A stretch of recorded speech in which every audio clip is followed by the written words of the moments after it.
नमस्कार सभी को। आज मैं जिस विषय पर बात करने जा रहा हूं वह है डेटा साइंस रोड मैप 2026। आज के समय में डेटा साइंस दुनिया के सबसे तेजी से बढ़ने वाले करियर में से एक है। लगभग हर कंपनी, चाहे वह टेक कंपनी हो, बैंक हो, हेल्थ केयर हो या ई कॉमर्स, सभी अपने निर्णय लेने के लिए डेटा का उपयोग कर रही हैं।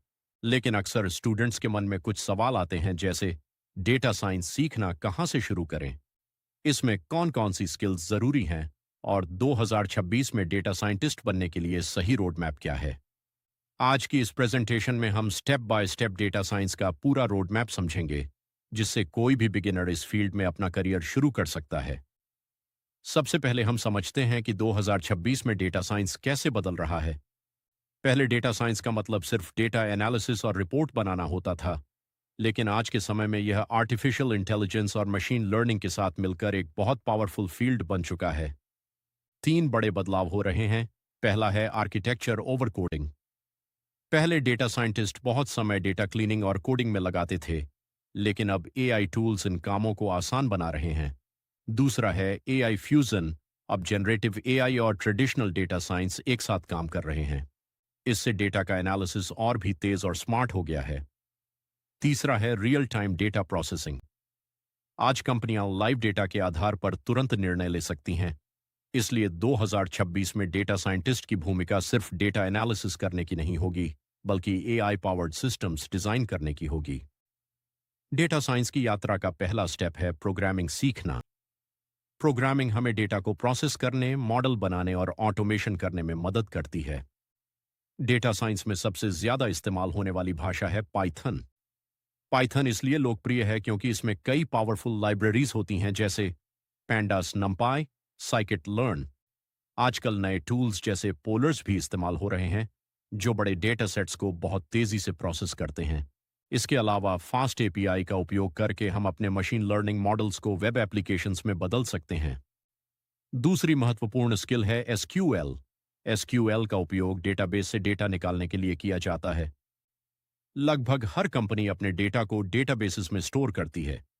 आजकल ट्रेडिशनल डेटाबेसेस के साथ साथ वेक्टर डेटाबेसेस भी इस्तेमाल हो रहे हैं, जो एआई एप्लीकेशंस में काम आते हैं। इसके अलावा डेवलपर्स अब एआई कोडिंग असिस्टेंट्स जैसे गिटहब को पायलट का उपयोग भी कर रहे हैं, जो कोडिंग को तेज और आसान बनाते हैं। प्रोग्रामिंग के बाद अगला महत्वपूर्ण चरण है मैथमेटिक्स और स्टैटिस्टिक्स। बहुत लोग सोचते हैं कि डेटा साइंस सिर्फ कोडिंग है, लेकिन असल में मैथ ही मॉडल्स को समझने की असली ताकत देता है। सबसे पहले है प्रोबेबिलिटी और बायसियन स्टैटिस्टिक्स। यह हमें यह समझने में मदद करता है कि किसी प्रिडिक्शन में कितनी अनसर्टेनिटी है। दूसरा महत्वपूर्ण विषय है linear algebra. Linear algebra neural networks और डीप लर्निंग एल्गोरिदम्स का आधार है। तीसरा है ऑप्टिमाइजेशन। मशीन लर्निंग मॉडल सीखते कैसे हैं? यह प्रोसेस ग्रेडियंट डिसेंट जैसे ऑप्टिमाइजेशन टेक्निक्स के द्वारा होता है। इसलिए अगर कोडिंग गाड़ी है, तो मैथमेटिक्स उसका डायरेक्शन देने वाला कंपेस है। अब अगला स्टेप है डेटा एनालिसिस। डेटा एनालिसिस का मतलब है डेटा को एक्सप्लोर करना और उसमें छुपे पैटर्न्स को समझना। इसमें एक महत्वपूर्ण प्रक्रिया है एक्सप्लोरेटरी डेटा एनालिसिस, जिसे ईडीए कहा जाता है। ईडीए की मदद से हम डेटा सेट को बेहतर तरीके से समझ सकते हैं। दूसरी महत्वपूर्ण चीज है data cleaning. Real world data अक्सर मेसी होता है, उसमें मिसिंग वैल्यूज, एरर्स और आउटलायर्स होते हैं। आजकल कई एआई टूल्स इस प्रोसेस को ऑटोमेट भी कर रहे हैं। लेकिन डेटा साइंस में एक और बहुत जरूरी स्किल है स्टोरी टेलिंग विद डेटा, क्योंकि सिर्फ डेटा एनालाइज करना काफी नहीं है। हमें यह भी बताना होता है क्या हुआ, क्यों हुआ और आगे क्या हो सकता है। एक अच्छा डेटा साइंटिस्ट कॉम्प्लेक्स डेटा को सिंपल इंसाइट्स में बदल सकता है। अब बात करते हैं डेटा विजुअलाइजेशन की। डेटा विजुअलाइजेशन का मतलब है डेटा को ग्राफ्स और चार्ट्स की मदद से प्रस्तुत करना। इससे लोगों के लिए डेटा को समझना बहुत आसान हो जाता है।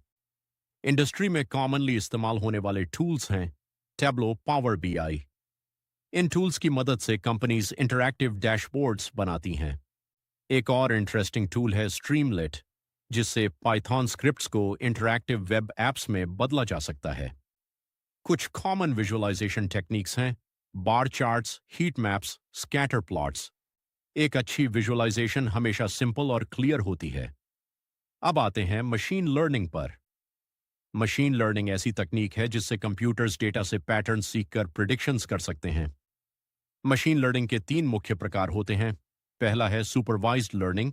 इसमें लेबल्ड डेटा का उपयोग किया जाता है, जैसे स्पैम ईमेल डिटेक्शन या हाउस प्राइस प्रिडिक्शन। दूसरा है अनसुपरवाइज्ड लर्निंग। इसमें डेटा में हिडन पैटर्न्स खोजे जाते हैं, जैसे customer segmentation.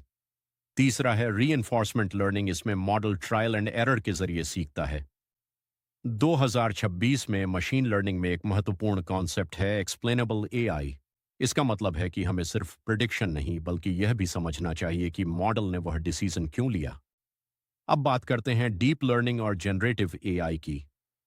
Deep learning complex neural problems को नेटवर्क्स सॉल्व का करता उपयोग है। करके कुछ महत्वपूर्ण न्यूरल नेटवर्क आर्किटेक्चर है: CNN convolutional neural networks, image recognition के लिए RNN recurrent neural networks, sequence data के लिए ट्रांसफॉर्मर्स, लैंग्वेज मॉडल्स जैसे चैट जीपीटी में उपयोग होते हैं। एक नई टेक्नोलॉजी है RAG, रिट्रीवल ऑगमेंटेड जनरेशन। यह टेक्नोलॉजी एआई मॉडल्स को एक्सटर्नल डेटा सोर्सेज से कनेक्ट करती है ताकि रिस्पॉन्सेज ज्यादा एक्यूरेट हों। डीप लर्निंग में वाइडली इस्तेमाल होने वाले टूल्स हैं पाइटॉर्च, हगिंग फेस। अब बात करते हैं modern data science tech stack की। आजकल डेटा साइंस प्रोजेक्ट्स को स्केल करने के लिए क्लाउड प्लेटफॉर्म्स का उपयोग किया जाता है, जैसे AWS सेजमेकर, गूगल वर्टेक्स AI। इसके अलावा एक महत्वपूर्ण कॉन्सेप्ट है ML ऑप्स। ML ऑप्स का मतलब है मशीन लर्निंग मॉडल्स को डेवलप करने से लेकर प्रोडक्शन में डिप्लॉय करने तक का पूरा प्रोसेस मैनेज करना। टूल्स जैसे ML फ्लो इस प्रोसेस को आसान बनाते हैं। बिग डेटा प्रोसेसिंग के लिए कंपनीज स्नोफ्लेक और डेटाब्रिक्स जैसे प्लेटफॉर्म्स का उपयोग करती हैं। डेटा साइंस सीखने का सबसे अच्छा तरीका है प्रोजेक्ट्स बनाना। सिर्फ ट्यूटोरियल्स देखना काफी नहीं है। कुछ इंटरेस्टिंग प्रोजेक्ट्स हो सकते हैं: sentiment analysis, social media posts का एनालिसिस, प्रिडिक्टिव मेंटेनेंस, मशीन्स के फेलियर का प्रिडिक्शन, रिकमेंडेशन सिस्टम। नेटफ्लिक्स या Amazon जैसे सिस्टम्स प्रोजेक्ट्स बनाने से आपकी प्रैक्टिकल स्किल्स और पोर्टफोलियो मजबूत होता है। डेटा साइंस में कई करियर अपॉर्चुनिटीज मौजूद हैं। सबसे कॉमन रोल है डेटा साइंटिस्ट, जो डेटा एनालाइज करता है और मॉडल्स बनाता है। दूसरा रोल है मशीन लर्निंग इंजीनियर, जो मॉडल्स को प्रोडक्शन सिस्टम्स में डिप्लॉय करता है। एक नया और तेजी से बढ़ता हुआ रोल है AI एथिसिस्ट। AI एथिसिस्ट का काम यह सुनिश्चित करना है कि AI सिस्टम्स फेयर और अनबायस्ड हों। अंत में हम कह सकते हैं कि डेटा साइंस में सफल होने के लिए हमें इन स्टेप्स को फॉलो करना चाहिए: प्रोग्रामिंग सीखना, मैथमेटिक्स और स्टैटिस्टिक्स समझना, डेटा एनालिसिस और विजुअलाइजेशन सीखना, मशीन लर्निंग और डीप लर्निंग सीखना और प्रैक्टिकल प्रोजेक्ट्स बनाना। डेटा साइंस सिर्फ टेक्नोलॉजी नहीं है, बल्कि रियल वर्ल्ड प्रॉब्लम्स को सॉल्व करने का पावरफुल टूल है। अगर आप लगातार सीखते रहें और प्रैक्टिस करते रहें, तो आप भी इस एक्साइटिंग फील्ड में एक सफल करियर बना सकते हैं। धन्यवाद।